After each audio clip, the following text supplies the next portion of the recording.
কোরআনের মাহফিলে 144 জারি হয়ে যেত, উইদাউট পারমিশন মাহফিল করা যেত না। কোরআনের মুফাসসিরকে শহীদ করা হয়েছে। দাঈর আল্লাহ এই পথের পথিকদেরকে হাতে হ্যান্ডকাপ পরানো হয়েছে, পায়ে ডান্ডা বিড়ি লাগানো হয়েছে, আয়না ঘরে নিষ্ঠুর নির্যাতন চালানো হয়েছে, রিমান্ডে নিয়ে অকথ্য নির্যাতন চালানোর মাধ্যমে যারা এই জমিন থেকে কোরআনের আওয়াজ, হাদিস সুন্নাহর আওয়াজ, ইসলামের সৌন্দর্যের বর্ণনা বন্ধ করতে চেয়েছিল, তাদের জবান আল্লাহ তাআলা বন্ধ করে দিয়েছেন।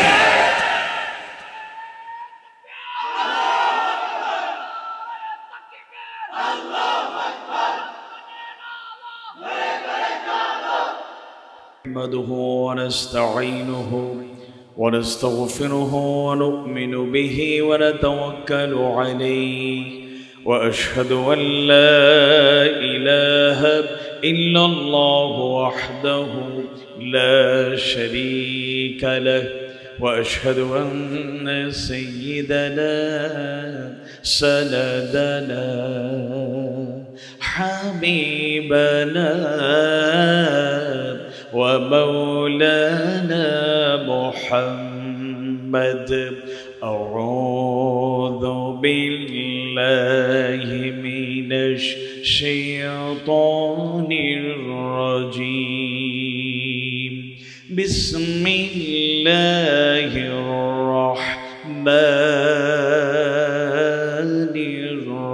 الرحيم اقرأ باسم ربك الذي خلق قال رسول الله صلى الله عليه وسلم أكرموا أولادكم وأحسنوا آدابهم وقال تعالى إن الله وملائكته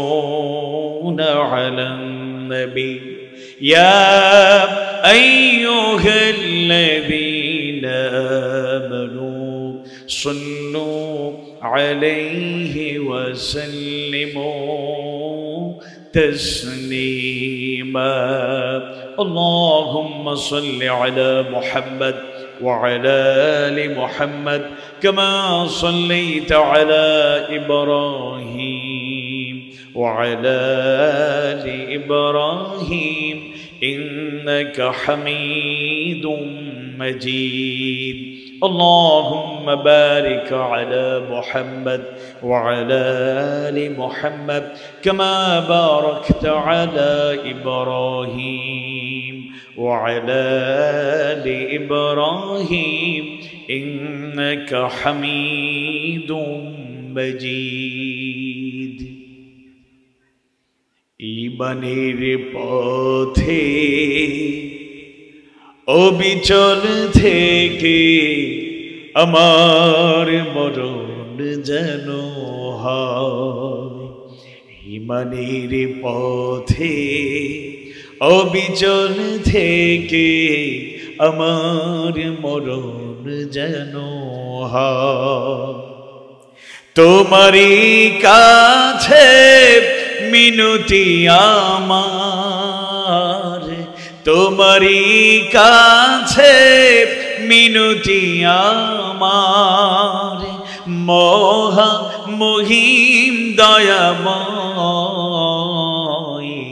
ঈমানের পথে অবিচল থেকে আমার মরণ যেন হয় প্রতিদিন মিথ্যের মুখোমুখি হই বেদিন ফাসেকেরা করে হই চই আজাজিলে সে গোমরাহি সুরগানে করে তোলে মোহময় ঈমানের পথে অবিচল থেকে আমার মরণ যেন হয়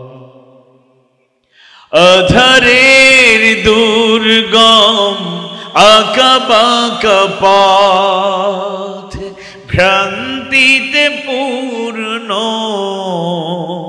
যত মতামত কখনো হঠাৎ নফসের তাড়নায় লাগে সুন্দর মনোময় ঈমানের পথে অবিচল থেকে আমার মরণ যেন হয় প্রতিক্ষণ সত্যের অবিনাশী ডাক অবিরাম মনটাকে ছুঁয়ে ছুঁয়ে যাক ধুয়ে মুছে দিয়ে পাপ কালেমা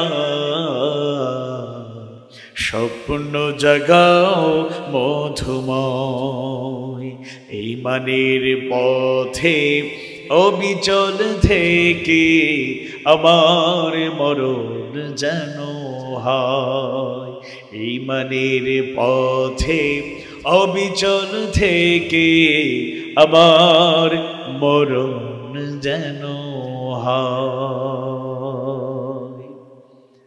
রব্বি জিদনি ইলমা রব্বি ইশরাহ লি সাদরি ويسر لي أمري واحلل عقدة من لساني يفقهوا قولي বাংলাদেশের ঐতিহ্যবাহী জেলা অন্যতম শ্রেষ্ঠ জেলা উলিয়া উলিয়া পীর মাশায়েখ উলামায়ে কেরামের প্রিয় পুণ্যভূমি চট্টগ্রামের ঐতিহ্যের বাস্তব প্রতিচ্ছবি শিক্ষা দীক্ষা ইতিহাস ঐতিহ্য ব্যবসা বাণিজ্য ইসলাম প্রিয়তা যেই জনপদের সুনাম সুখ্যাতি পৌঁছে দিয়েছে সর্বত্র ঐতিহ্যবাহী সাতকানিয়ার পৌরসভার ৮ নম্বর ওয়ার্ডের মধ্য রূপকানিয়া এই জনপদে এক ঝাঁক তরুণ যুবকদের দ্বারা পরিচালিত একটি আদর্শিক সংগঠন যারা সত্য সুন্দরীর পক্ষে অনন্য ভূমিকা পালন করে যাচ্ছে কোরআন হাদিস সুন্নাহর আলো সর্বত্র ছড়িয়ে দিতে চায় মানবতার কল্যাণে যারা নিবেদিত থাকতে চায়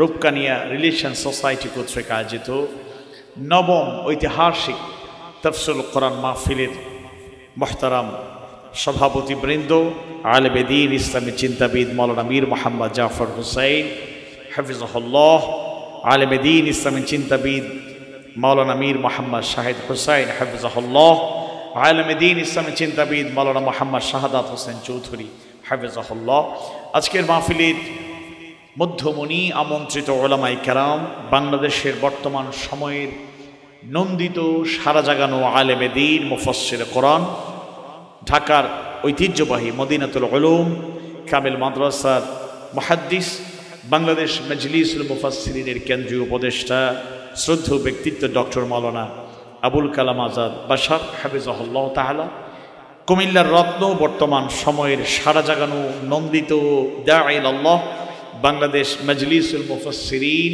কুমিল্লা বিভাগের সেক্রেটারি আমার অত্যন্ত কাছের মানুষ আপনজন মাওলানা মোল্লা নাজিমউদ্দিন হাফিজাহুল্লাহ তাআলা আলোচনা পেশ করেছেন তরুণ দাঈল আল্লাহ ইসলামী চিন্তাবিদ মাওলানা মীর মুআজ্জম হোসেন ফয়সাল হাফিজাহুল্লাহ তাআলা সহ আমন্ত্রিত উলামায়ে কেরাম সম্মানিত অতিথিবৃন্দ এবং আমাদেরকে মনোমুগ্ধকর সঙ্গীত শুনিয়েছেন কক্সবাজারের ঐতিহ্যবাহী অমলিন আহ্বান সাংস্কৃতিক সংসদের পরিচালক প্রিয় ভাই মোহাম্মদ গিয়াসউদ্দিন রুকন ভাই আমন্ত্রিত অন্যান্য অতিথিবৃন্দ এবং সাংবাদিক বন্ধুগণ মিডিয়া ব্যক্তিত্বগণ প্রশাসনের বিভিন্ন পর্যায়ের দায়িত্বশীল ব্যক্তিবর্গ পিতৃতুল্য সম্মানিত মুরব্বীবৃন্দ সন্তানতুল্য স্নেহাস্পর শিশু কিশোরবৃন্দ দেশ এবং জাতির ভবিষ্যৎ কর্ণধার ফিউচার লিডার তরুণ যুবক ছাত্র ভাইয়েরা পর্দার আড়ালে শ্রদ্ধেয়া মা বোনেরা মঞ্চে প্যান্ডেলে রাস্তাঘাটে বাড়িঘরে দূর দূরান্ত থেকে যারা শুনছেন সোশ্যাল মিডিয়ার মাধ্যমে দেশ প্রবাস থেকে যেখান থেকে শুনছেন শুনবেন দেখছেন দেখবেন মুমিন মুমিনা সবার প্রতি আন্তরিক কৃতজ্ঞতা শুকরান জাযাকুমুল্লাহ খায়রান অমুসলিম ভাই বোনেরা যারা আমার কথাগুলো শুনছেন তাদেরকেও ব্যক্তিগত পক্ষ থেকে আয়োজকদের পক্ষ থেকে আন্তরিক অভিনন্দন জানাচ্ছি থ্যাঙ্কস ওয়েলকাম কংগ্রেচুলেশন আমি আপনাদের কাছে একটু জানতে চাই আজকের মাহফিলে আসতে পেরে আপনারা খুশি না বেজার বেশি না কম আমি জানতে চাই আজকের মাহফিল করতে গিয়ে কোনো অনুমতি আনতে হয়েছে থানায় বারবার যাইতে হয়েছে? আল্লামা নদভী হাফিজাহুল্লাহ সহ এরকম কোন নেতাদের আলাদা তুলমর্দন করতে হয়েছে? 5 আগস্টের মাধ্যমে আমরা নতুন একটা পরিবেশ পেয়েছি। যদিও রূপকানিয়া রিলেশন সোসাইটি প্রতিকূলতার মাঝেও সুন্দর মাহফিল আয়োজন করতে পেরেছে আলহামদুলিল্লাহ। এরপরও এই সাতকানিয়া লোহাগাড়ে আজকে যারা এসেছেন, আমি তো ক্ষুদ্র মানুষ, এরপরে আমারও অনেক প্রতিকূলতা ছিল। ইজিলি অনেক উইদাউট পারমিশন, অনুমোদন ছাড়া মাহফিল করতে পারি নাই। অনেক মাহফিল করতে এসে ফিরে যেতে হয়েছে। কোরআনের মাহফিলে 144 জারি হয়ে যেত। উইদাউট পারমিশন মাহফিল করা যেত না। কোরআনের মুফাসসিরকে শহীদ করা হয়েছে। দাঈর আল্লাহ এই পথের পথিকদেরকে হাতে হ্যান্ডকাপ পরানো হয়েছে, পায়ে ডান্ডা বেরি লাগানো হয়েছে, আয়না ঘরে নিষ্ঠুর নির্যাতন চালানো হয়েছে, রিমান্ডে নিয়ে অকথ্য নির্যাতন চালানোর মাধ্যমে যারা এই জমিন থেকে কোরআনের আওয়াজ, হাদিস সুন্নাহর আওয়াজ, ইসলামের সৌন্দর্যের বর্ণনা বন্ধ করতে চেয়েছিল, তাদের জবান আল্লাহ তাআলা বন্ধ করে দিয়েছেন।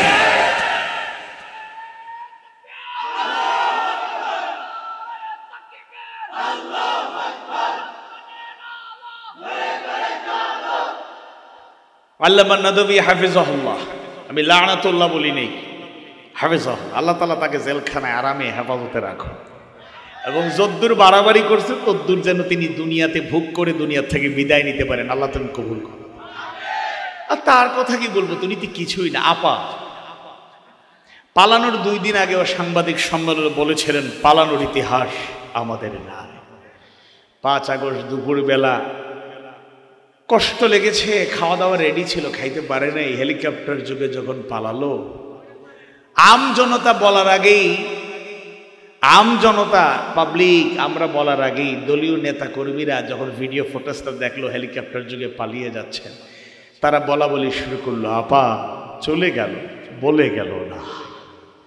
যারা দিবা স্বপ্ন দেখেছিল 2041 সাল পর্যন্ত ক্ষমতার চেয়ারকে পাকাপোক্ত করে ধরে রাখতে পারলে, যেভাবে জুলুমতন্ত্র এই জাতির ঘাড়ে চাপিয়ে দিয়েছিল জগদ্দল পাথরের মতো, এই জাতির ঘাড়ে তারা চেপে বসেছিল, তাদের স্বপ্ন ছিল, খায়েশ ছিল, তাদের বিপরীত মতের কোন লোকের অস্তিত্ব বাংলাদেশে রাখবে না। ইসলামপন্থীদের কবর তারা রচনা করবে।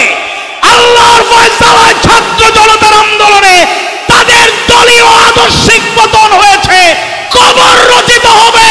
আজকে যারা গর্তে লুকিয়ে আছে, বের হওয়ার চেষ্টা করছে, এমন জবাব জাতি দেবে, আইন আদালতে এমন পানিশমেন্টের ব্যবস্থা দেওয়া হবে, ভবিষ্যতে পলিটিক্স করার, রাজনীতি করার, মানুষের সামনে দাঁড়ানোর ক্ষমতা তাদের, সুযোগ তাদের থাকবে না।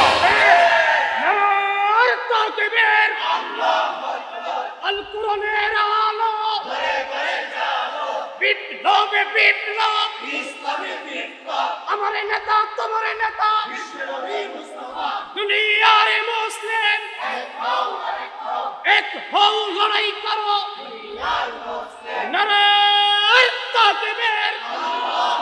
মাকরু ওয়া মাকারাল্লাহ ওয়াল্লাহু খায়রুল মাকিরিন।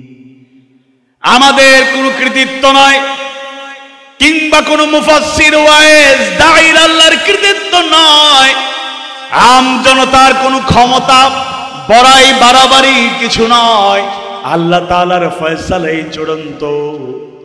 যুগে যুগে মানবতার হেদায়েত নিশ্চিত করার জন্য আল্লাহ সুবহানাহু ওয়া তাআলা নবী এবং রাসূল প্রেরণ করলেন।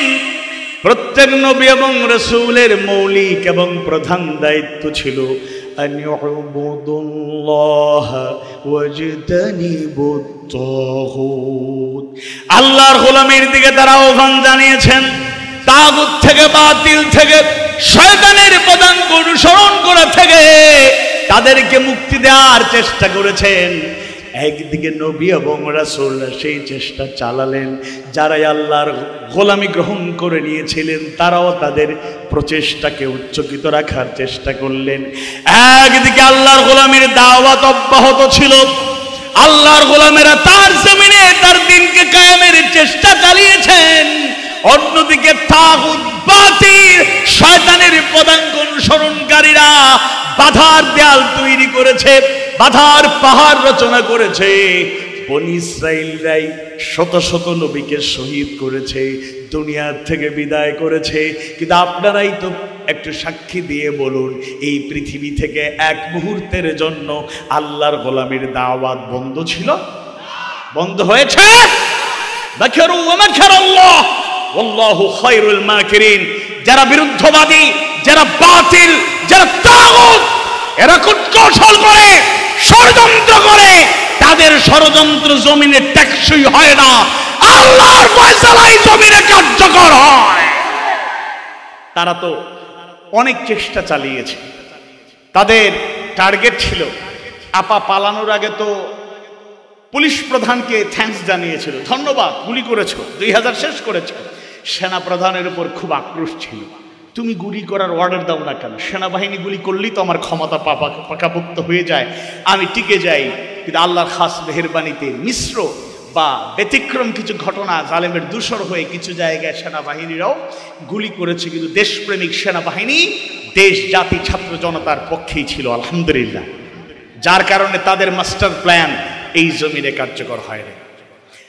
আর তাফসিরুল কোরআন মাহফিল যার কারণে এই জমিনে প্রতিষ্ঠিত হয়ে গেল 50টা বছর, যার হৃদয়গায় তাফসির শুধু টেকনাফ থেকে তেতুলিয়া, রূপসা থেকে পাথুরিয়া, বাংলাদেশের কোটি কোটি মানুষের কর্ণকুহরে পৌঁছে যায়নি, বরং নিজে 50টা দেশে সফর করে কোরআনের হৃদয়গ্রাহী তাফসির করেছেন। যার তাফসির, যার বয়ান শুনলে রাসূলের সেই হাদিসটা বারবার মনে পড়ে যায়, ইন্না মিনাল বায়ানি লাসিহরান, নিশ্চয়ই কোন বক্তৃতায় আছে জাদুর প্রভাব। সুবহানাল্লাহ। সেই বিশ্বনন্দিত মুফাসসির কোরআন, কোরআনের পাখি শহীদ আল্লামা দেলাওয়ার হোসেন সাইদি রাহিমাহুল্লাহ কোরআনের সেই সৌন্দর্য প্রচারের চেষ্টা করেছেন, হকের পক্ষে ছিলেন। তার আর কোনো অপরাধ নাই, কোরআনের ভাষায় একটাই অপরাধ, যদি এটা অপরাধ নয়, ওয়ামা নাকামু মিনহুম ইল্লা আন ইউমিনু বিল্লাহিল আজিজিল হামিদ।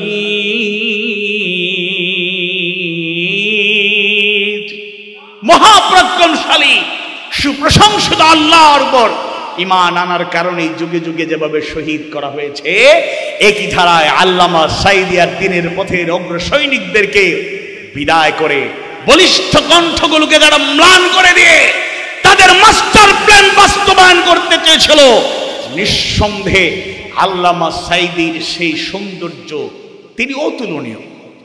27 থেকে 31 জানুয়ারি 2025 চট্টগ্রামের প্যারেড ময়দান প্রস্তুত। গতকাল 23 জানুয়ারি আমি প্যারেড ময়দানে পরিদর্শন করার চেষ্টা করেছি, খোঁজ খবর নিয়েছি। বাংলাদেশের ইতিহাসে সবচেয়ে বড় সমাগম, সবচেয়ে বড় আয়োজন, সবচেয়ে বড় মাহফিল হতে যাচ্ছে। 31 জানুয়ারি আলোচনা করবেন ডক্টর মিজানুর রহমান আজহারী। ইতিমধ্যেই মডেললেস 10টা প্যান্ডেল রেডি। আমি প্যারেড ময়দানের প্যান্ডেল দেখে এসেছি, মহসিন কলেজের ময়দানে মহিলা প্যান্ডেল দেখেছি, আশপাশে কিছু প্রদক্ষিণ করেছি। ইতিহাসের স্মরণীয় বরণীয় হয়ে থাকবে এরকম সুবিশাল একটা মাহফিল হবে। কিন্তু আমরা আল্লামা সাঈদীকে বড্ড মিস করব। আল্লাহ তাআলা তাকে শাহাদাতের মর্যাদা দান করুন, জান্নাতুল ফিরদাউসের আলা মাকাম দান করুন, বলুন আমিন। কাউকে ছোট করতে চাই না, সবাই যারা পপুলার, ফেমাস, ভাইরাল, যারা যত কোয়ালিটি রাখেন সব প্রশংসা করে আমি বলতে চাই, আল্লামা সাঈদী রাহমাতুল্লাহি আলাইহি অনলি 1%। আজকে পর্যন্ত চট্টগ্রামে কথা বলা হয়েছে যে একজন দাঈর আল্লাহ বক্তা 5 দিনের দায়িত্ব নেন নাই। সিলেট এমসি বিশ্ববিদ্যালয় কলেজে আমরা বাছাই করা দাঈদেরকে বলেছি 3টা দিন সময় দেন, অন্তত 2টা দিন দেন, কেউ দায়িত্ব নেয় নাই। আল্লামা সাঈদী চট্টগ্রামে 5 দিন মাহফিল করতেন, প্রতিদিন একদিন থেকে আরেক দিন ক্রমান্বয়ে মানুষ বাড়তেই থাকতো। সুবহানাল্লাহ। 2 ঘন্টা 2.5 ঘন্টা 3 ঘন্টা মন্ত্রমুগ্ধের মতো আলোচনা শুনত। 2 ঘন্টা করে করলেও 5 দিনে 10 ঘন্টা আলোচনা করেছেন মন্ত্রমুগ্ধের মতো। মৌচাকের দিকে যেভাবে মৌমাছির ভ্রমরদের গুঞ্জন শোনা যায় আর ঘিরে রাখে সবাই চতুর্দিক, আল্লামা সাঈদী হৃদয়গ্রাহী সেই জাদুময় বক্তৃতা বয়ান তাফসীর শুনে লোকেরা উজ্জীবিত হতো। কোটি কোটি মানুষের কর্ণগহরে তার জামানের তাফসীর প্রবেশ করেছে। লক্ষ লক্ষ মিসগাইডেড মানুষেরা হেদায়েতের আলো ছটায় উদ্ভাসিত হয়েছেন। হাজারো মুসলিম ইসলামের ছায়াতলে আশ্রয় নিয়েছেন। তাকে হারিয়ে আমরা শূন্যতা অনুভব করছি। আল্লাহর কাছে দোয়া করি, আল্লাহ এই ময়দানকে আপনি শূন্য রাখবেন না, পরিপূর্ণ করে দিন, বলুন আমিন। একজনের মাধ্যমে না হলে 10 জন 100 জন প্রয়োজনে 1000 মুফাসসির ওয়াইজ দাঈলাল্লাহ বক্তাদের তাফসীরের মাধ্যমে, বয়ানের মাধ্যমে, আলোচনার মাধ্যমে এই শূন্যতা পূরণ করার সুযোগ করে দিন, বলুন আমিন। তবে দ্যাটথইন কণ্ঠে একটা কথা বলতে চাই, আল্লামা সাঈদী চলে গিয়েছেন, এটা আমাদেরকে ব্যথিত করে আবার অনুপ্রাণিত করে। আর আল্লাহর ফয়সালাতে এই কথাটাও শুনিয়ে দিতে চাই, ইউরিদুনা লিইউতফিউ নূরাল্লাহি বিআফওয়াহিহিম ওয়াল্লাহু মুতিম্মু নূরিহি ওয়ালাউ কারিহাল কাফিরুন। মুখের ফুৎকারে চাইলে আল্লাহর আলোকে নিভিয়ে দেয়া যাবে? কথা বলে না, নিভিয়ে দেয়া যাবে? আল্লামা সাঈদী চলে গিয়েছেন, এই কথা সত্য, কিন্তু কোরআনের আওয়াজ জমিন থেকে মুছে যায় নাই, এটাও মহাসত্য। কিয়ামত পর্যন্ত বাধার পর রচনা করা হতে পারে, আঘাত করা হতে পারে, কোরআনের দায়ী মুফাসসির ওয়াইজ ইসলামী আন্দোলনের দায়িত্বশীল আর কর্মীরা হাসি মুখে ফাঁসির মঞ্চে জীবন দেবে, রক্ত দেবে, কারাবরণ করবে, হাত হারাবে, পা হারাবে, চোখ হারাবে, ত্যাগের নজরা পেশ করবে। জমিন থেকে আল্লাহর বাণী, রাসূলের আদর্শের দাওয়াত বন্ধ করা যাবে না। আল্লাহ তাআলা কবুল করুন, বলুন আমিন। আপনাদের কষ্ট হচ্ছে? আমার কথা বোঝা যায়? আর কথা বুঝিত পারেন তো নাকি? নাকি সিলেটি ভাষায় কিছু ওয়াজ করিলতাম নি ওয়াজ, বা দেখিছু হুন বা 2 মিনিট নিয়া কইবা কিতা মাতলা কিচ্ছু বুঝলাম না, আইবি ভাই কিছু বুঝতে পারে হয়তো।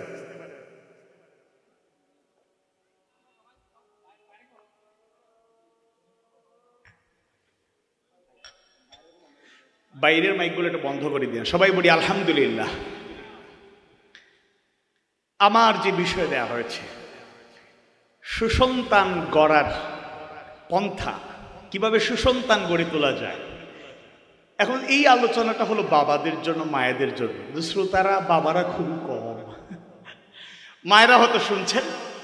আবার এই আলোচনাটা যদি অভিজ্ঞ প্রবীণ যারা নিজেদের সন্তানদেরকে গড়ে তুলে নার্সিং করে করে মানুষ বানিয়ে ফেলেছেন, তাইলে এটা বক্তার জন্য ভালো হইতো। আমি এমন এক ব্যক্তি, আমার ছোট ছোট বাচ্চা, তাদেরকে নার্সিং শুরু হয়েছে, তো প্র্যাকটিক্যাল এক্সপিরিয়েন্সের আলোকে আলোচনা করলে এটা ভালো হইতো। এরপর যাই হোক, আমরা সুসন্তান গড়ে তোলার পদ্ধতি, এই শিরোনামটাকে প্র্যাকটিক্যালি একটু চেঞ্জ করে নিই। সেটা হচ্ছে আদর্শ সন্তান হিসেবে নিজেকে গড়ে তোলার প্রত্যয়, বা নিজেকে কিভাবে গড়ে তুলব। বুঝতে পারি না আমার কথাটা? যে আলোচনার বিষয়টা সুসন্তান গড়ে তোলার, সুসন্তান কিভাবে তৈরি করা যায়, এটা বাবাদের জন্য, মায়েদের জন্য আলোচনা। আর আমরা যেহেতু আলোচক সহ, আলোচকও মানে বাচ্চা, মানে এমন বড় হয় নাই, বড় হচ্ছে, তো সেই হিসাবে আলোচকেরও তো আরো এক্সপিরিয়েন্সের দরকার। আমরা এক কাজ করি, আমরা নিজেরা তো সন্তান, তাই না? যারা বাবা তারাও তো আবার অনেকে দাদা হিসাবে অনেকে আছেন, আমার বাবাও আছেন, আবার আমাদের অনেকে, আমার আব্বা নাই, ইন্তেকাল করেছে, আর আপনাদের অনেকের বাবা আছে। সেই হিসাবে আলোচনার শিরোনামটা আমরা সাজিয়ে নিতে পারি আদর্শ সন্তান হিসাবে বা আদর্শ মানুষ হিসাবে নিজেদেরকে আমরা কিভাবে গড়ে তুলতে পারি। তাইলে শিশু কিশোরদের জন্য কাজে লাগবে, তরুণদের জন্য কাজে লাগবে, উদীয়মান বাবা যারা আব্দুর রহিমের মতো ছোটখাটো বাচ্চাদের নিয়ে এখন খেলতেছেন, হ্যাঁ, এক বাচ্চা কাঁধে চললে আরেক বাচ্চা ভিডিও করে এটা রেকর্ড করে দেয়, যাই হোক এরকম চলতেছে। তা আমরা আসল আলোচনা করি আদর্শ সন্তান হিসাবে, আদর্শ মানুষ হিসাবে, আদর্শ মুমিন মুমিনা হিসাবে, আদর্শ মুসলমান হিসাবে, নৈতিকতা সম্পন্ন হিসাবে আমরা কিভাবে গড়ে তুলতে পারি, কয়েকটা পয়েন্ট আমরা আলোচনা করব। আল্লাহ তাআলা তৌফিক দিন, বলুন আমিন। আওয়াজ বাড়িয়ে বলুন আমিন। ইমানদার ভাইয়েরা, মুমিন মুমিনা ভাই বোনেরা, নিজেকে যদি গড়ে তুলতে চাই তাহলে নিঃসন্দেহে ভালো করে চিন্তা ভাবনা করে অগ্রাধিকারের ভিত্তিতে সেই বিষয়গুলো ফাইন্ড আউট করতে হবে। একজন দার্শনিকের চমৎকার একটা কথা আপনাদেরকে শোনাই। তিনি বলেছিলেন নো দাই সেলফ, সম্ভবত প্লেটো বলেছিলেন নো দাই সেলফ, নিজকে জানো, নিজকে জানো, আমি কে, আমার পরিচয় কি, আমার আইডেন্টিটি কি। আমরা অনেক সময় নিজেদের পরিচয় জানি না। শিশু কিশোরদের একটা সংগঠন আছে, এটার নাম হলো ফুলকুড়ি আসর। তাদের একটা স্লোগান আছে, পৃথিবীকে গড়তে হলে সবার আগে নিজকে গড়ো। পৃথিবীকে গড়তে হলে সবার আগে নিজকে গড়ো। যাই হোক, বিষয়বস্তুকে সামনে রেখে আমি কয়েকটা পয়েন্টে কথা বলবো। 1 নাম্বার, অজ্ঞতা থেকে দূরে থাকা, সুশিক্ষা নিশ্চিত করা। অজ্ঞতা, ইগনোরেন্স থেকে জাতিকে দূরে সরাতে হবে। নিজেদেরকে যদি গড়ে তুলতে চাই, সন্তানদেরকে গড়ে তুলতে চাই, অজ্ঞতা দূর করতে হবে, ইগনোরেন্স থেকে বাঁচাতে হবে জাতিকে, আর সুশিক্ষার আলো ছড়িয়ে দিতে হবে। একটু খেয়াল করে শুনুন, আল্লাহ সুবহানাহু ওয়া তাআলা ওই জাহিলি জামানা, যেই যুগকে বলা হয় আইয়ামে জাহিলিয়া, ডেজ অফ ইগনোরেন্স, অজ্ঞতার যুগ, বর্বরতার যুগ, আল্লাহ রাসূল যেই যুগে তাকে সৃষ্টি করা হলো, প্রেরণ করা হলো, নবুয়ত পাওয়ার আগেই 40টা বছরে জাহিলিয়াতের সেই দৃশ্যগুলো আল্লাহ রাসূল নিজে অবলোকন করলেন, যদিও জাহিলিয়াত তাকে স্পর্শ করতে পারে নাই। সুবহানাল্লাহ।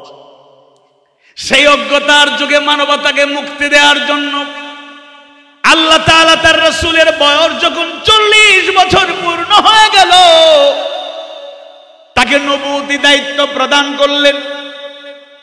হেরা গুহায় ধ্যানমগ্ন থাকা অবস্থায় জিবরাইল আলাইহিস সালাম নাজিল হয়ে গেলেন। তার কাছে প্রথম যে বাণীটা নাজিল করলেন, খেয়াল করে শুনুন, মনোযোগ দিয়ে বোঝার চেষ্টা করুন। আল্লাহ তাআলা নবুয়তের সূচনায় প্রথমেই আকিমুস সালাহ, আকামুস সালাহ ওয়া ইউকিমুনাস সালাহ ওয়া আকিমিস সালাতা লিযিকরি, নামাজ কায়েমের কথা শুরুতে জানায় দেন নাই, কিংবা আল্লাহ তাআলা সেই আয়াত নাজিল করেন নাই, ইয়া আইয়ুহাল্লাযীনা আমানু কুতিবা আলাইকুমুস সিয়ামু কামা কুতিবা আলাল্লাযীনা মিন ক্বাবলিকুম লাআল্লাকুম তাত্তাকুন।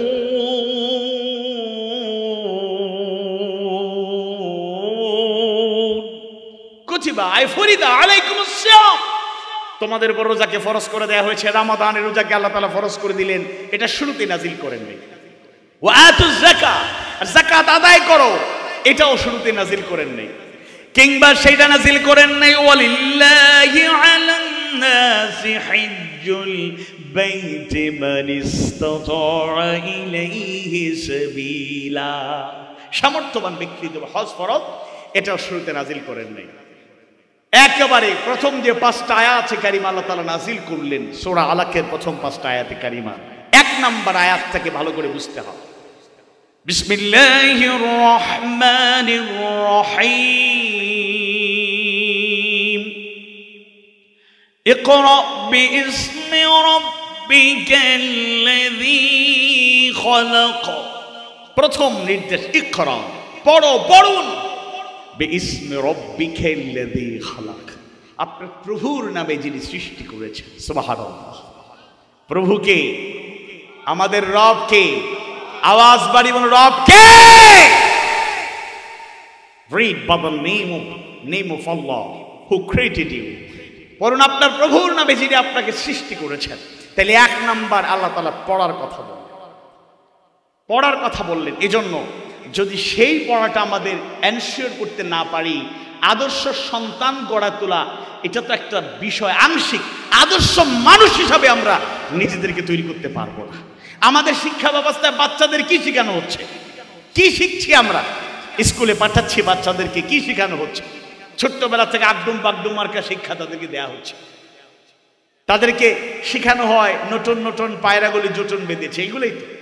আম পাতা জোড়া জোড়া এইগুলো শেখানো, একেবারে বেসিক ফান্ডামেন্টাল নলেজ প্রথমে যেটা দেওয়া হয়। যেমন স্বরে অ কয় অতে অজগর, আতে কি হয় আম। এবার বলে ছন্দ মিলে মিলে অতে অজগর, অজগরটি আসছে তেরে, আমটি আমি খাবো পেরে। কার কাছে আম খাবে এটা কিন্তু বলে দিচ্ছেন। শুরুতে অ এর জায়গায় অতে অজগর ভয়ঙ্কর প্রাণীর কথা না বলে যদি শেখানো হতো অতে অজু করো, আতে আজান হলে নামাজ পড়ো, সুবহানাল্লাহ। এগুলো শেখানো হচ্ছে না। মুরব্বীরা সাক্ষী, আপনারা কিছু কিছু আদর্শিক ছড়া কবিতা শিখানো হতো, শিখেছেন।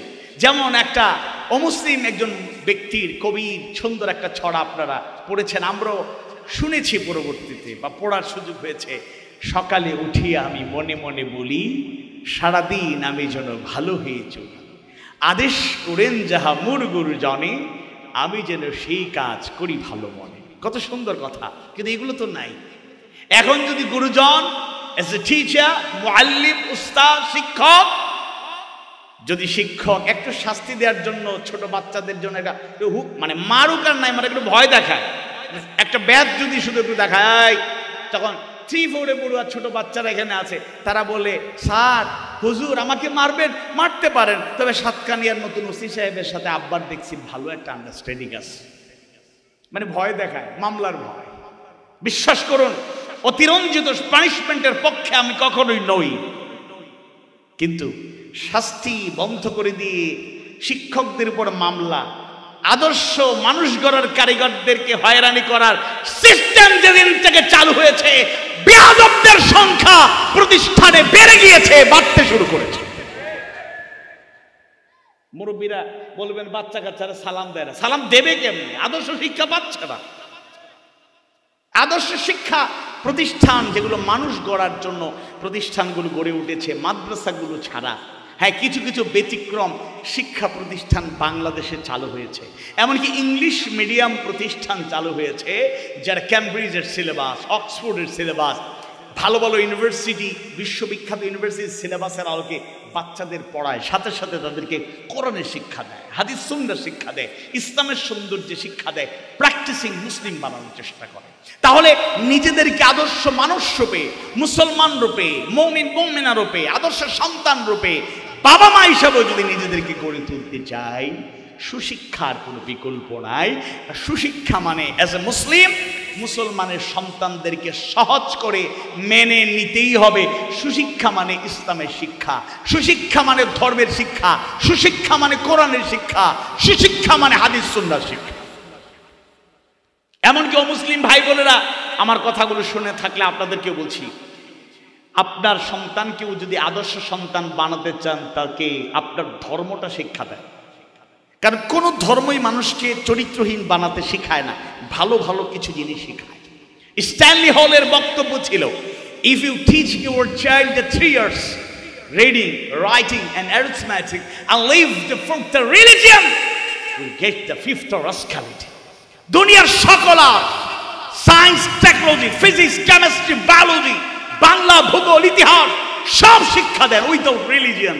তাকে ধর্ম শিক্ষা দেবেন না, মুসলমানের সন্তানকে কোরআন শিখাবেন না, হাদিস সুন্নাহ শিখাবেন না, সে রাস্কাল হবে, বদমাশ হবে, চরিত্রহীন হবে, সন্ত্রাসী হবে, দুর্নীতিবাজ হবে, কোনো সন্দেহ নাই। ওই যারা পালালো, এখন তো দুর্নীতির গন্ধ বের হচ্ছে, হাজার হাজার কোটি টাকা। আজকে চলার পথে আমাদের সফর সঙ্গীদের সাথে কথা বলা হচ্ছিল, তো চিটাগংয়ের একজন বাংলাদেশের দুর্নীতিবাজদের শীর্ষস্থানীয় দুর্নীতিবাজ, দখলবাজ আর নাম নিচ্ছি না, টাকা পয়সা দিনের পথেও ব্যয় করেছেন। লোকেরা তার কপালের দাগ দেখে কয় বাপরে বাপ, আল্লাহওয়ালা। এবং আমার সফর সঙ্গী একজন একেবারে দলিল দিয়ে বলছেন, আমি নিজে দেখছি আল্লাহর বান্দার তাহাজ্জুদ মিস হয় না, আমি নিজে দেখছি 3-4 দিন একসাথে কাছাকাছি ছিলাম, ফজরের নামাজে সবার আগে মসজিদে ঢুকে। এরকম লোক এই দেশের জনগণের হাজার হাজার কোটি টাকা, লক্ষ কোটি টাকা, মিলিয়ন মিলিয়ন বিলিয়ন বিলিয়ন টাকা লুটপাট করে আত্মসাৎ করেছে। এদের শিক্ষা দীক্ষা কম ছিল না, জাগতিক শিক্ষায় এরা অনেক ঊর্ধ্বে ছিল। নৈতিক প্রকৃত শিক্ষা, ইসলামের প্রকৃত সৌন্দর্য তারা পায় না। আমাদের মীর মুয়াজ্জম হোসেন ফয়সাল ভাই তাকওয়ার বিষয়ে আলোচনা করলেন। শুনুন, আমাদের সমাজে যাদের রাজনৈতিক পাওয়ার আছে তাদেরকে আমরা বেশি মূল্যায়ন করি, যাদের ফিনান্সিয়াল পাওয়ার আছে তাদেরকে মূল্যায়ন করি, যাদের সোশ্যাল স্ট্যাটাস ভালো, ফ্যামিলি ব্যাকগ্রাউন্ড ভালো তাদেরকে আমরা মূল্যায়ন করি, যারা খুব জাগতিক ডক্টরেট ডিগ্রিধারী বড় বড় জ্ঞানী তাদেরকে আমরা মূল্যায়ন করি। কিন্তু আল্লাহর কাছে, হ্যাঁ জ্ঞানীদের মূল্যায়ন আছে, কিন্তু আল্লাহর কাছে সবচেয়ে সেরা হলেন তিনি। ইন্না আকরামাকুম ইনদাল্লাহি আতকাকুম। তাকওয়ার দিক থেকে যে সেরা, আল্লাহর কাছে তার মর্যাদা সবচেয়ে বেশি। আল্লাহু আকবার। এজন্য সন্তানটাকে যদি গড়ে তুলতে চাই, নিজেদেরকেও যদি আমরা আদর্শ মানুষ রূপে, আদর্শ মুমিন মুমিনা রূপে গড়ে তুলতে চাই, তাহলে কোরআনের কাছেই ফিরে আসতে হবে, হাদিস সুন্নাহর কাছেই ফিরে আসতে হবে। এমন অনেক বাবা মায়ের খবর আমরা জানি, দোয়া করতে, আল্লাহ আমার সন্তানটারে বড় বানাও, আল্লাহ আমার সন্তানটারে বড় বানাও, আল্লাহ আমার সন্তানটারে জগৎ বিখ্যাত বানাও। এমন বড় হয়েছে, দোয়া কবুল হয়ে গিয়েছে। দোয়া কবুল হয়েছে ঠিক, আবার বুড়া বয়সে বাবা মা আফসুস করে কান্নাকাটি করে, এটাও ঠিক। বলছে দোয়া বড়, এমন বড় হয়েছে মাসের পর মাস যায়, সন্তান বাবা মায়ের খবর নেয়ার টাইম নেই। আহা, কি সন্তান বানালাম, কি সন্তান বানালাম। দেখুন, বাবা মা দোয়া করলেও লেগে যায়, বদুয়া করলেও লেগে যায়। কাবার এক ইমাম হওয়ার পেছনে ওনার মায়ের বদুয়া কাজ করছে। সুবহানাল্লাহ বলেন। এত দুষ্টামি, তিনি বলেছেন এত দুষ্টামি তিনি করতেন, মা একদিন রাগ করে বলছে, আল্লাহ তোর কাবার ইমাম বানাবে। সুবহানাল্লাহ। মানে রাগ করে সন্তানের তো কল্যাণ কামনা করতে পারে না প্রকৃত বাবা মা, খবরদার বদুয়া দিবেন না, লেগে যাবে, আপনি পরে কাঁদবেন। দোয়া করুন, ভালো দোয়া। শুধু বড় বানাও না, আল্লাহ মুমিন মুমিনার মাঝে সেরা বানাও, মুত্তাকি বানাও। তারে রব্বানা হাব লানা মিন আজওয়াজিনা ওয়া যুররিয়াতিনা কুররাতা আ'য়ুনিন ওয়াজআলনা লিল মুত্তাকিনা ইমামা। মুত্তাকিদের ইমাম বানাও, বলেন আমিন। এমন কাবার ইমাম হওয়ার পেছনে ওনার মায়ের বদুয়া, উনি রাগ করে গুসা করে, খারাপ দোয়া তো আর করতে পারেন না, বদুয়া দিচ্ছেন, আল্লাহ তোরে কাবার ইমাম বানায়, আল্লাহ কবুল করে নিচ্ছে। সুবহানাল্লাহ। এজন্য অত্যন্ত গুরুত্বপূর্ণ কথা হলো, আমাদেরকে কোরআনের আলোকে জীবন গড়তে হবে, হাদিস সুন্নাহর আলোকে জীবন গড়তে হবে। সন্তান যদি পড়ে ওয়াকাদা রাব্বুকা আল্লা তা'বুদু ইল্লা ইয়্যাহু ওয়া বিল ওয়ালিদাইনি ইহসানা ইম্মা ইয়াবলুগান্না عندك الكبر أحدهما أو كلاهما فلا تقل لهما أف ولا تنهرهما وقل لهما قولا كريما واخفض لهما جناح الذل من الرحمة وقل رب ارحمهما كما ربياني صغيرا। সবাই পড়ি আমিন। সন্তানগুলো যদি আয়াতগুলো পড়ে, বুঝে বুঝে পড়ে, সন্তানগুলো যদি রাসূলের হাদিসগুলো জানার চেষ্টা করে, আবু হুরায়রা রাদিয়াল্লাহু আনহু বর্ণিত সেই হাদিস সবার জানা। আল্লাহ রাসূল তিনবার বদুয়া করলেন, রাগিমা আনফুহু রাগিমা আনফুহু রাগিমা আনফু। তার নাক ধুলায় মলিন হোক, তার নাক ধুলায় মলিন হোক, তার নাক ধুলায় মলিন হোক। তিনবার ভর্ৎসনা করলেন, বদুয়া করলেন। এর মানে সে লাঞ্ছিত হোক, অপমানিত হোক, নিগৃহীত হোক। কাইলা মান ইয়া রাসূলুল্লাহ, জিজ্ঞেস করা হলো, হে আল্লাহর রাসূল, ওই কপাল পুরা লোকটাকে? কালা, আল্লাহ রাসূল জানায় দেন, মান আদরাকা ওয়ালিদাইহি ইনদাল কিবারি আহাদুহুমা আও কিলাহুমা সুম্মা লাম ইউদখিলিল জান্নাহ। যে তার জীবন দশায় বৃদ্ধ অবস্থায় বাবা মা উভয়জন কিংবা একজনকে পেয়ে গেল, অতঃপর জাহান্নামে গেল, জান্নাতে প্রবেশ করতে পারল না, রাসূলের অন্য বর্ণনায় পাওয়া যায় বাবা মার ব্যাপারে ইঙ্গিত করে সন্তানদেরকে বললেন, হুমা জান্নাতুকা ওয়া নারুক, তারা তোমার জান্নাত, তারা তোমার জাহান্নাম। বাবা মা তোমার জান্নাত, তোমার জাহান্নাম। তারা যদি খুশি হয়ে যান দোয়া করেন, তোমরা জান্নাত সহজেই পেয়ে যাবা। আর তারা যদি নারাজ হয়ে যান বদুয়া দিয়ে দেন, জান্নাতে যাওয়া কঠিন হয়ে যাবে। নাউযুবিল্লাহ। এজন্য সন্তানদেরকে যদি গড়ে তুলতে চান এবং নিজেরাও যদি নিজেদেরকে গড়ে তুলতে চায়, ফিরে আসতে হবে কোরআনের দিকে, ফিরে আসতে হবে হাদিস সুন্নাহর অনন্য সুন্দর আদর্শের দিকে। এটা সবচেয়ে গুরুত্বপূর্ণ, সবচেয়ে বেশি গুরুত্বপূর্ণ। 2 নাম্বার আমি বল, আমাদের পরিবার ভিত্তিক কিছু পরিকল্পনা নিতে হবে। নিজেদেরকে গড়ে তুলতে চাইলে, পাশাপাশি সন্তানগুলোকে গড়ে তুলতে চাইলে পারিবারিক কিছু সিদ্ধান্ত নিতে হবে। পারিবারিক একটা মিটিং প্রতি মাসে, প্রতি সপ্তাহে একবার করতে পারলে তো মাশাআল্লাহ, নূরুন আলা নূর, বেস্ট অফ দ্য বেস্ট। কিন্তু অন্তত মাস যেন না যায় পরিবারকে নিয়ে বসবেন না, এরকম এত ব্যস্ততার দরকার নেই। পারিবারিক সিদ্ধান্ত নিয়ে পারিবারিক বৈঠকের মাধ্যমে পরিবারটাকে গড়ে তোলা, নিয়মিত নার্সিং, দিনী আলোচনা, তত্ত্বাবধান, খোঁজ খবর নেয়া। আল্লাহ তাআলা জানায় দেন, ইয়া আইয়ুহাল্লাযীনা আমানু কু আনফুসাকুম ওয়া আহলিকুম নারা। হে ইমানদারগণ, তোমরা যারা ঈমান এনেছো, নিজে জাহান্নামের আগুন থেকে বাঁচো, পরিবারকে বাঁচাও। নিজে জাহান্নামের আগুন থেকে বাঁচো, আহালকে, আত্মীয় স্বজন, পরিবারের সদস্য, প্রতিবেশীকে বাঁচাও। এজন্য আমরা পরিবারে নিয়মিত যদি বৈঠক করি, বাবা হিসেবে সন্তানদের নিয়মিত খোঁজ খবর রাখি। বাবারা ব্যবসা বাণিজ্য, চাকরি বাকরি, প্রবাসে বিভিন্ন ব্যস্ততায় দূরে দূরে থাকেন, মাঝে মধ্যে যদি তাদেরকে একটু বসার সুযোগ হয়, কথাবার্তা হয়, এক্সচেঞ্জ অফ ভিউজ, মত বিনিময় হয়। মায়েরা যদি বাবাদের অনুপস্থিতি সন্তান নিয়ে বসেন, খোঁজ খবর নেন, পড়ালেখার খবর, নামাজের খবর, দ্বীনি খবর, সার্বিক খবর, দেখবেন পরিবারটা ধীরে ধীরে একটা দ্বীনি পরিবার হবে। গোটা দুনিয়ায় আপনি দিনকে কায়েম করার চেষ্টা করবেন, আকিমুদ্দিন, দিন কায়েমের চেষ্টা আপনি করবেন, আল্লাহর নির্দেশ, আকিমুদ্দিন ওয়ালা তাতাফাররাকু ফি। গোটা দুনিয়ায়, সমাজে, রাষ্ট্রে দিন কায়েম করাটা সময়ের ব্যাপার, অনেক চেষ্টার ব্যাপার। কিন্তু আমি চাইলে আমার পরিবারটাকে তো একটা দ্বীনি পরিবার, জান্নাতের টুকরা বানাতে পারি। এই জন্য এই নার্সিংটা করতে হবে। আল্লাহ রাসূলের সেই হাদিস কারো জানা নয়, ছোট্ট বর্ণনায় 2টা বাক্যে সন্তানদেরকে গড়ে তোলার অনন্য সুন্দর, আল্লাহ তাআলার রাসূল অনন্য সুন্দর উপমা পেশ করলেন। রাসূল জানিয়ে দিলেন, আকরিমু আওলাদাকুম, তোমরা তোমাদের সন্তানদেরকে বেশি বেশি সম্মান করো, মানে বেশি বেশি মহব্বত করো। 2 নম্বরে বললেন, ও আহসিনু আদাবাহুম, আর তাদেরকে উত্তম তালিম, তারবিয়াত দাও, শিক্ষা দাও, সুন্দর শিক্ষা দাও। সুবহানাল্লাহ। এক প্রধান শিক্ষক এক অভিভাবককে কল দিলেন, আপনি কি অমুকের আব্বা? হ্যাঁ, আমি অমুকের আব্বা। আপনার সাথে তো জরুরি মত বিনিময় ছিল, কিছু আলাপ আলোচনা ছিল, কোন দিন সময় হবে আপনার একটু আসবেন, আমি আপনার সাথে বসতাম, কথা বলতাম। অমুক দিন অমুক সময় আসবো। তিনি ডিউ ডেট, ডিউ টাইমে চলে আসলেন।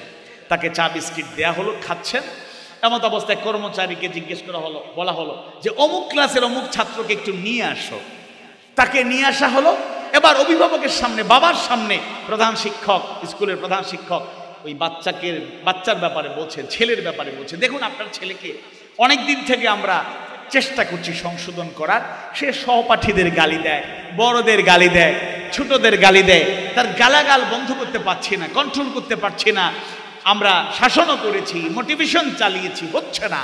এবার আমরা শিক্ষক বৈঠকে সিদ্ধান্ত নিয়েছি যে আসলে একমাত্র ছাত্র সে যার মুখ থেকে সবসময় গালি বের হয়। এই গালিটা কিভাবে দূর করা যায়? পরামর্শ এসেছে সাপ্লাই সেন্টারটা বন্ধ করে দিতে হবে। অর্থাৎ স্কুলে তো আর কেউ গালি দেয় না, শিক্ষকরা গালি দিচ্ছেন না, কর্মকর্তা কর্মচারীর মধ্যে কেউ গালি দেওয়ার মতো নাই, অন্যান্য শিক্ষার্থীদের মধ্যে গালি দেওয়ার মতো নাই, সেই একমাত্র গালি দেয়। তাহলে ও এত চেষ্টা করার পর গালি বন্ধ করতে পারে না, কোন জায়গার থেকে আসলে সে চর্চা করে, কোথার থেকে গালি শিখলো, ওই জায়গাটা যদি সংশোধন করা যায়, মেরামত করা যায়, স্টপ করে দেওয়া যায়, তাহলে ছোট্ট মানুষ তো এখনো বয়স আছে, গড়ে তোলার সুযোগ আছে, সে গড়ে তুলতে পারবে। এবার বাবার সামনে শিক্ষক আবার জিজ্ঞেস করলেন, বাবা তোমার আব্বার সামনে বলো তো গালি শিখছো কোত্থেকে? সে মাথা নিচু করে দাঁড়ায় আছে, কিছু বলে না। এবার তার বাবা বলতেছেন, এই বলো কোথা থেকে গালি শিখছো? বলে না। বাবা এবার দাঁড়াইয়া রাগ করে খুব হয়ে, মানে এমন রাগ করছে, অমুকের বাচ্চা গালি শিখছো স্কুল থেকে। এবার শিক্ষক, প্রধান শিক্ষক বলছেন, আপনি বসুন বসুন বাবা, তুমি ক্লাসে চলে যাও, আমরা সাপ্লাই সেন্টার পাইছি। তাহলে গালি শিখলো কোত্থেকে? আহা আহা, রাসূলের সেই হাদিস কারো জানা নয়। আল্লাহ রাসূল একাধিক সেই বর্ণনায়, অনেক বর্ণনায় জানা যায়, আমরা জানলাম রাসূল শিখিয়ে গেলেন, জানিয়ে গেলেন মুনাফিকের আলামত কয়টি। আয়াতুল মুনাফিকে সালাতুন। আল্লাহ রাসূলের সেই হাদিস আমাদের জানা। আল্লাহ রাসূল বলেন মুনাফিকের আলামত তিনটি। ইদা হাদ্দাসা কাযাবা, যখন কথা বলে মিথ্যা বলে। ওয়া ইদা ওয়াদা আখলাফা, ওয়াদা করলে খেলাফ করে। ওয়া ইদা তুমিনা খানা, আমানত রাখলে খেয়ানত করে। অন্য হাদিসের বর্ণনায় আল্লাহ রাসূল বললেন মুনাফিকের আলামত হলো চারটা, এই তিনটা ঠিক আছে, চতুর্থ নাম্বার হলো ওয়া ইদা খাসামা ফাজারা, যখন ঝগড়া লেগে যায় গালি দেয়। এরকম কোনো বাবা, অন্তত এরকম কোনো বাবা অভিভাবক মধ্য রূপকানিয়া নাই, অন্তত সাতকানিয়া নাই। তাহলে আপনি সন্তানকে গড়ে তুলবেন কিভাবে? আপনি নিজে গালি দিচ্ছেন, সন্তান তো আপনার কাছে শিখছে। মা বোনেরা যারা শুনছেন, বিনয়ের সাথে বলছি, আপনারা সন্তানকে বেশি সাহচর্য দেন। সন্তানের প্রথম উস্তাদ, প্রথম টিচার, প্রথম মুআল্লিম, প্রথম শিক্ষক মা। এই দুনিয়ার সন্তানের প্রথম শিক্ষক মা। অধিকাংশ সময় মায়ের তত্ত্বাবধানে সন্তানরা থাকে। আপনারা অবশ্যই নরম, অধিকাংশ মেয়েদের দিল নরম থাকে, একটু তারা নরম তবিয়তের হন, আচরণটা, বিহেভটা, মুআমালাটা নরম নরম। বাবার অনেক সময় বাস্তবতার কারণে সংসার চালাতে গিয়ে একটু হার্ডলাইনে যাইতে হয়, যদিও উল্টাও আছে। অনেক বাবারা আছেন ঘরে আসলে বিড়ালের মতো মিউই করেন আর ওইদিকে গর্জন শুনতে থাকেন, তাই না? আচ্ছা, যাই হোক, মায়েরা আপনারা অবশ্যই ন্যাচারালি নরম, ঠিক আছে, কিন্তু সন্তানদেরকে আদর্শ মানুষ করার ক্ষেত্রে আপনারা নিজেরা নিয়ন্ত্রিত থাকবেন, আদর্শের প্রতিচ্ছবি হবেন। আপনাদের জবান থেকে গালি শুনে যেন বাচ্চারা গালি না শিখে। এই হাদিস মুনাফিকের আলামত চারটা বৈশিষ্ট্য শিখা যায়। এটাও নিজেকে গড়ে তোলার, মুমিন হওয়ার, মুমিনা হওয়ার, মুসলমান হওয়ার এবং আদর্শ সন্তান, আদর্শ বাবা হওয়ার, আদর্শ সন্তান, আদর্শ মা হওয়ার একটা নমুনা। কথায় কথায় মিথ্যা বলা যাবে না। অনেক বাবাদের কাছে সন্তানরা এই তো কত মায়া করে কুলে বসে আছে, এরাই অনেক জায়গায় দেখা যায় আব্বা বাহির থেকে আইসা মানিব্যাগ রাখতেছে, টাকা গুনে গুনে রাখতেছে, ভাঙতি 10-20 টাকা আছে, সে দেখছে। ছেলেরা এদের চোখ থাকে কিন্তু একেবারে ঈগলের চোখের চাইতো, চিলের চোখের চাইতো সূক্ষ্ম দৃষ্টি থাকে বাচ্চাদের। এরা তাকায় দেখছে আব্বা রাখছে মানিব্যাগ 10 টাকা 20 টাকা আছে, গিয়ে কয় আব্বা, কে আব্বু, 20 টাকা দেন। আপনি যদি টাকা দিতে না চান, টাকা সে অপচয় করতে পারে, ক্ষতি হয়ে যেতে পারে। আব্বু কি করবে তুমি? আব্বু সিঙ্গারা খাবো। না না, এই দোকানে সিঙ্গারা খায় না, তোমার জন্য আব্বু ওই কেরানীহাটে গেলে মেহফিল রেস্টুরেন্টের ভালো মানের সিঙ্গারা, সমোসা পাওয়া যায়, এখন ভালো মানের অনেক রোল পাওয়া যায়, অথবা স্যান্ডউইচ পাওয়া যায়, অথবা বার্গার পাওয়া যায়, এগুলো সুন্দর ভালো ফ্রেশ খাবার আনবো, এখানে খাইও না। এটা বলতে পারেন, মোটিভেশন চালাতে পারেন, কিন্তু আপনি ডাহা মিথ্যা বলেন, না না আব্বার কাছে কোনো টাকা নেই, ভাঙতি কোনো টাকা নেই, অথচ সে দেখছে ভাঙতি। মায়েরা অনেক সময় বলেন, একবার সে দেখছে তার কাছে আছে, না না আমার কাছে কোনো টাকা নেই, তোমার আব্বা কোনো ভাঙতি টাকা দিয়ে যায়নি। এটা ছোট বিষয় নয়। ধীরে ধীরে এই ছোট্ট চর্চাগুলো আমাদেরকে মিথ্যাবাদিতার দিকে ধাবিত করছে।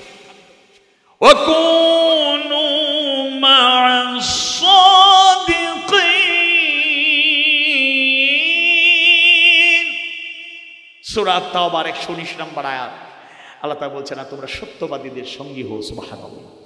কথা বললে সত্য বলবো, মিথ্যা বলবো। ওয়াইদা ওয়াদা আখলাফা, ওয়াদা রক্ষাকারী আমরা হব। আমার ছোট বাচ্চারা বলতেছে আব্বু এটা দেবো, আব্বু বার্ষিক পরীক্ষার পরে দেবো। 1 নম্বরে এমন ওয়াদা করবেন না যেটা দেওয়া আপনার পক্ষে সম্ভব নয়। অনেক বাচ্চারা সন্তান, কি শিক্ষায় আমরা বড় হচ্ছি। একটা সন্তান স্কুল লেভেলে থাকতে আব্বাকে বলছে, আব্বা এইটার প্রতিষ্ঠানে যেতে পারবো না, কি করতে হবে, আমরা বাইসাইকেল কিনে দেন। তার আব্বা বাইসাইকেল কিনে দিতে পারে নাই, অনেক কষ্ট করে বলছে এসএসসিটা পাস করো, এরপরে সাইকেল কিনে দিই। কষ্ট করে পুরাতন একটা সাইকেল কিনে দিয়েছে। এবার ইন্টারমিডিয়েটে উঠে গেছে, সে এসএসসি শেষ, কলেজে সাইকেল নিয়ে গেলে বন্ধুরা ঠাট্টা করে, মানে ঠাট্টা করে, মজা করে, ফান করে, ট্রল করে, আরে বাইসাইকেল নিয়ে, ভাঙ্গা সাইকেল নিয়ে আসছে। অনেকে মোটরসাইকেল, ফ্যাশনেবল অনেক মোটরসাইকেল বের হয়েছে, একেবারে কত কিছু। এখন স্পোর্টস বাইকগুলো বাংলাদেশে অ্যাভেলেবল হয়ে গেছে, যদিও বাংলাদেশের রাস্তাঘাটে খুবই ঝুঁকিপূর্ণ। সিলেট থেকে, সাতক্ষীরা থেকে, বিভিন্ন ঢাকা থেকে কক্সবাজারে চলে আসে লোকেরা বাইক নিয়ে, খুবই ঝুঁকিপূর্ণ। এর মধ্যে ছেলের সাথে মেয়েও পাওয়া যায়। যাই হোক, সেদিকে আমি যাচ্ছি না। তাহলে এবার বাবা বাইসাইকেল কিনে দিতে গিয়ে তার ঘাম ঝরছে অনেক কষ্ট করে, তাও সেকেন্ড হ্যান্ড, ফার্স্ট একেবারে নতুন নিউ মডেলের বাইসাইকেলটা কিনে দিতে পারে না। এবার ছেলে বলতেছে, আব্বা আমার মোটরসাইকেল কিনে দেবে, তবু কলেজে যাবো না। এটা কোনো কথা? দুইটাই আমাদের শিক্ষা ব্যবস্থা সন্তানদের বিবেক খুলে দিচ্ছে না। এই জন্য ইসলামী শিক্ষার দরকার। আপনি স্কুলে পড়াবেন, কলেজে পড়াবেন, ইউনিভার্সিটিতে পড়াবেন, এটা বাধা দিচ্ছি না। ডাক্তার বানানোর দরকার আছে, কিন্তু সাথে সাথে কোরআনের চর্চা দিতে হবে, হাদিস সুন্নাহর চর্চা দিতে হবে। এটা তো আদর্শ ডাক্তার হবে না, লোকেরা বলবে ডাক্তার না কসাই, নৈতিকতা বোধ থাকবে না তো। আজকে মা বোনদের এই অপারেশনের জন্য সন্তান হলেই সিজার একটা ব্যবসায় পরিণত হয়েছে। তবে হ্যাঁ, এটা ঠিক, পজিটিভ একটা দিক হলো বাস্তব কারণে অনেক মায়ের আগে বেশি বেশি মারা যেতেন, ইন্তেকাল করতেন। ফয়সালা তো আল্লাহ, আমি ওইদিকে আবার ইমানের দুর্বলতা তৈরি করতে চাই না। কিন্তু এখন সিজার সিস্টেম আসার কারণে ওই মৃত্যুর হারটা কমে এসেছে, এটা পজিটিভ। বাস্তব কারো প্রয়োজন হতে পারে তাকে করেন, কিন্তু আজকে ক্লিনিকগুলা বিশেষ করে প্রাইভেট অনেকগুলা হয়ে গেছে ব্যবসা। মানে একটা অপারেশন করলে ডাক্তারের ফি মোটামুটি মডেলেস 15,000 টাকা আলাদা খাম রেডি থাকে। এজন্য ডাক্তাররা সাজেস্ট করে, বিভিন্ন সিস্টেম করে তারা বাধ্য করে। যাই, সেদিকে আমি যেতে চাই না। আমি যে পয়েন্টে ছিলাম, ওয়াদা করবেন ততটুকু যা দিতে পারবেন, আর ওয়াদাটা দিয়ে দিবেন। বাচ্চাদের ওয়াদা রক্ষা করবেন, বাচ্চার উৎফুল্ল হবে, উৎফুল্ল হবে। যদি এইবার ভালো করে পড়াশোনা করে রেজাল্ট ভালো করো, তো তোমাকে আমি ইনশাল্লাহ এবার নতুন একটা পাঞ্জাবি কিনে দেবো। এটা তো আপনার এবিলিটির ভেতরে। মেয়েকে বলতেছেন, আম্মু তুমি যদি এবার ভালো রেজাল্ট করো, তোমার নতুন একটা বোরকা কিনে দেবো। এমন কিছু আপনি ওয়াদা করুন, এটা কমিটমেন্ট আপনারা শিখাবেন, সত্যবাদিতা আপনারা শিখাবেন, আমানতের রক্ষণাবেক্ষণ করা শিখাবেন। বাবার কাছে সন্তানগুলো আমানত, শুধুমাত্র আমানত বলতে টাকা পয়সা না, সন্তান আপনার কাছে আমানত, শিক্ষকের কাছে শিক্ষার্থীরা আমানত, মসজিদের ইমামের কাছে মুসল্লি যারা এরা আমানত, প্রতিষ্ঠানের প্রধানের কাছে প্রতিষ্ঠান আমানত, একটা ওয়ার্ডের মেম্বারের কাছে পুরো ওয়ার্ডবাসী তার কাছে আমানত, একটা ইউনিয়ন চেয়ারম্যানের কাছে পুরো ইউনিয়নটা আমানত। লোকেরা বুঝে না তো, যদি বুঝতো তাহলে নেতৃত্ব পাওয়ার জন্য প্রতিযোগিতা করতো না। ক্ষমতায় আসার আগে কিছু লোক ক্ষমতা ভাগ বাটো করে খাচ্ছে, দেখেন নাই? আবার কথা বললে গায়ে লাগে। 15.5 বছর, 17-18 বছরের ক্ষুধার যন্ত্রণা, সাদাবাজি এখন বন্ধ হয়নি। এখন ওরা পালাইছে, এরপরে সাদাবাজি চলে, টেন্ডারবাজি চলে, বাট হয়। এজন্য নীতি নৈতিকতা, আমানত, কুল্লুকুম রাঈন ওয়া কুল্লুকুম মাসউলুন আন রাইয়াতি, প্রত্যেকে দায়িত্বশীল, সবকিছুর জবাব কিন্তু আল্লাহর কাছে দেওয়া লাগবে। আল্লাহ তুমি আমাদের সাহায্য করো, বলেন আমিন। 3.5 মিনিট আছে, অল্প সময় শেষ করি। এরপরে গালি দেবেন না, বাচ্চাদেরকে গড়ে তুলতে চাইলে গালি দেবেন না। রাগ গুসা আসলেও নিয়ন্ত্রণের চেষ্টা করবেন। গালি না দিয়ে কিভাবে কথা বলবেন? কেউ গালি দিলেও উল্টা গালি দেবেন না। কাওলান কারীমা, যদি কথা বলতে হয় সম্মানজনক শব্দ বাক্য ব্যবহার করে কথা বলবো। মুরব্বীদের সাথে, ছোট বাচ্চাদের সাথে কাওলান লাইয়িনা, নরম সুরে কথা বলবো। Individually, man to man, person to person target নিয়ে যাদের কাছে দাওয়াত দিতে যাব, নরম ভাষায়, কোমল হৃদয়ে, কোমল ভাষায় আমরা দাওয়াত দেব। কাওলান সাদীদা, কথা বললে সত্য কথা বলবো। কাওলান মারুফা, কথা বলতে গেলে উত্তম কথা, ভালো কথা, সুন্দর কথা বলবো। আজে বাজে কথা যেন আমাদের মধ্যে প্রবেশ না করে। আরো কয়েকটা পয়েন্ট, শুধু টু দা পয়েন্ট বলে যাই। নিজেদেরকে গড়তে চাইলে, সন্তানদেরকে গড়তে চাইলে ভ্রান্ত বিশ্বাস, রং আইডিয়া থেকে তাদেরকে বাঁচাতে হবে। চতুর্দিকে অনেক কিছু ছড়িয়ে পড়ছে, তারা যেন কোনো ভুল ধারণায় নিজের জীবনটাকে শেষ না করে। বিশেষ করে আমাদের অনেক ঈমান আকীদা বিধ্বংসী, অনেক শিরিক বেদাত চতুর্দিকে ছড়িয়ে পড়েছে, তার থেকে দূরে থাকবো। আরেকটা গুরুত্বপূর্ণ পরামর্শ হলো, স্কুল কলেজ বিশ্ববিদ্যালয়ে পড়ুয়া কোন সন্তান যেন নাস্তিক না হয়ে যায়, সন্দেহ সংশয় তাদের মধ্যে, ডাউট তাদের মধ্যে না থাকে। জন্য ছোটবেলা থেকেই ইমানের প্রশিক্ষণটা দেয়া দরকার। আমরা মুনাফিকি আচরণের কথা বললাম, তার থেকে দূরে থাকবো। ছোট্টবেলা থেকেই হিংসা থেকে বাচ্চাদেরকে বাঁচাতে হবে। হিংসা, আপনি ও পাশের বাসার অনেক মা বোনেরা শুনছেন তো, পাশের বাসার ভাবির সাথে হিংসা করে সন্তানের সামনে অনেক কথা বলেন, সে কিন্তু হিংসা শিখে ফেলতেছে। আর অনেক আছে আবার চান্স পাইলে গিয়ে বলে দেবে, আন্টি আম্মা এরকম বলছে। কিছু লোক আছে না, পাওনাদার আসছে, বাবারা এসে ডাকতেছে, বাবা আছে, ছেলেরে পাঠাইছে, গিয়ে বলো আব্বা বাসায় নাই। ছেলেও কত সরসুদা ভালো ছেলে, গিয়ে বলতেছে আঙ্কেল আব্বা বলছে আব্বা বাসায় নাই। এইগুলো বলবেন না, এগুলো করবেন না। যাই হোক, এরপরে অহমিকা বাচ্চাদেরকে গড়ে তুলতে চাইলে অহংকার মুক্ত নিজেও থাকবেন, বাচ্চাদেরকে রাখার চেষ্টা করবেন। এরপরে লোভ লালসা আর অনেকগুলো দুর্বলতা আছে, সেগুলো থেকে আমরা বাঁচার চেষ্টা করব। সর্বশেষ আরেকটা সাজেশন দেই, আমাদের জীবনটাকে পুরোপুরি পাল্টে দিতে চাইলে একটা ইবাদতকে সবচেয়ে বেশি গুরুত্ব দিতে হবে। সেই ইবাদতের নাম হলো, ঈমান আনার পরই প্রথমতম ইবাদত সালাত। সালাত সালাত ইন্নাস সালাতা তানহা আনিল ফাহশাই ওয়াল মুনকার। সূরা আনকাবুতের ৪৫ নম্বর আয়াতে কারিমা আল্লাহ তাআলা বলছে, নিশ্চয়ই সালাত মানুষকে অশ্লীলতা মন্দ কাজ থেকে দূরে রাখে।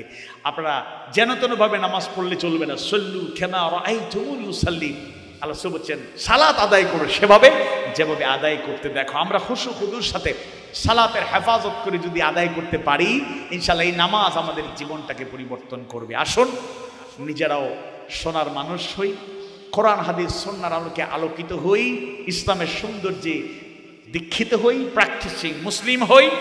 নেক্সট জেনারেশন, ফিউচার লিডার, আজকে যারা শিশু, এরাই আগামী দিনের দেশ এবং জাতির সম্পদ, পরিবারের তারাই কর্ণধার।